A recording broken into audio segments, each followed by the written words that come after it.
Tata, you were funny and made me laugh. You always asked people how they were doing before they could ask you. You were never too busy to help. I always felt happy when you were around me.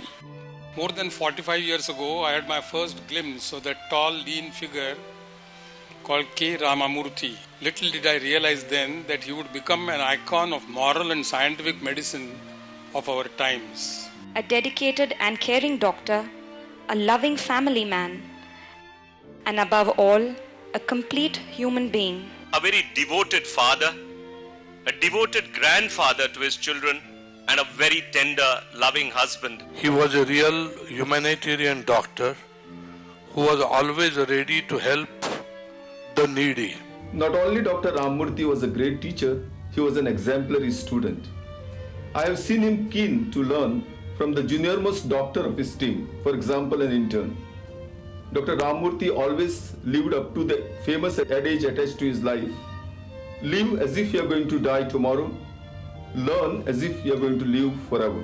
He never ever made the person next to him feel small and talked to him with great respect.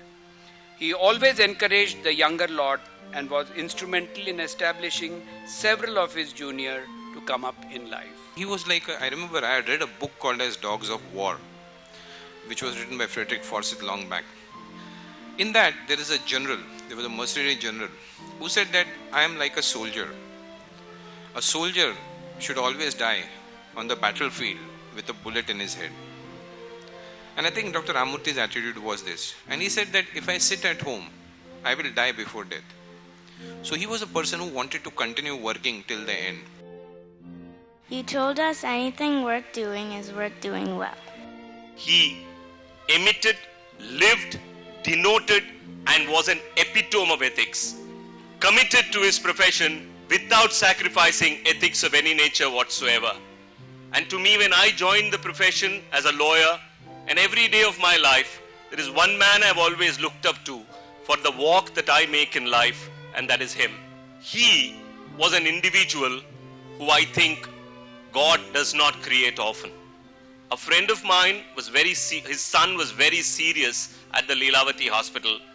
The family was told to call people over because they said that he may not survive.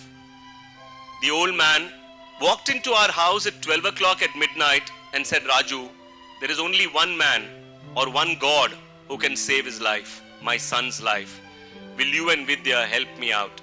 7:30 was the time that we normally call him, and I spoke to him and he said, unless the doctor who is attending to him speaks to me, I will not see that patient. He was not concerned about the fact that there was an additional patient, but he was concerned about the fact whether it is moral for him to do so. The doctor spoke to him, he changed the medicines, and in 48 hours, the young man was out of the ICU, back into the room. He's surviving today, a very happy married man. You saved people's lives and taught many others to do so. His success revolved around two of his sterling qualities. First, when he was examining a patient, he would listen very carefully to the patient's complaints. Ram used to say that if you listen to the patient's story carefully, very often he is offering his diagnosis to you. When I was really ill and down with multi-drug resistant tuberculosis, as the name suggests, multi-drug resistance, so nothing was working on me and I was critically ill. It was then, it was at that point when Dr. Mukund Joshi told me that he would introduce me to a doctor who had the healing touch of God. He was known as the doctor who would touch you and you would just heal and be cured. It was then I met Dr. Ramamurthy and he started the treatment on me, and truly so, I improved miraculously and I completely came out of the illness, and my whole family owes my life to him, including me. I can never forget that face and that smile. It's so fresh in my mind even today.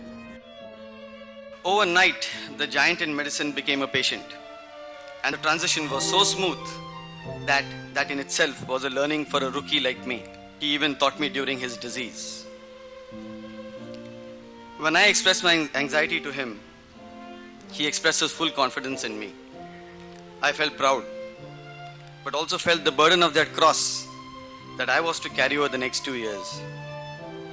I could attempt it only because he made it easy. You showed me how to be thankful for what I have and care for people who have less than me.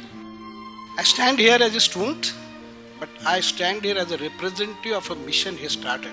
In 1965, after such a brilliant career, when he would have had the best of attachment, he chose to join Dr. Randhive to start a hospital for middle class people.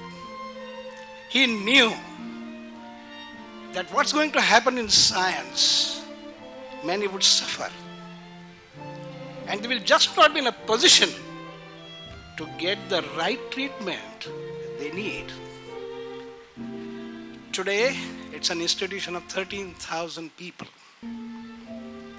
And I represent them. To us, he has been a pioneer. Ram did not believe in teaching and imparting a knowledge which a student cannot apply.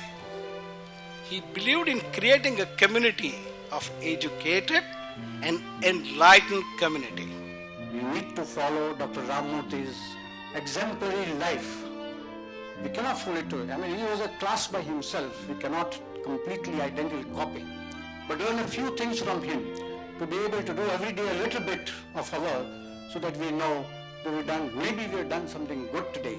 In that lies the extreme solace which can come not only from your own religion, from inside, from the good Lord above.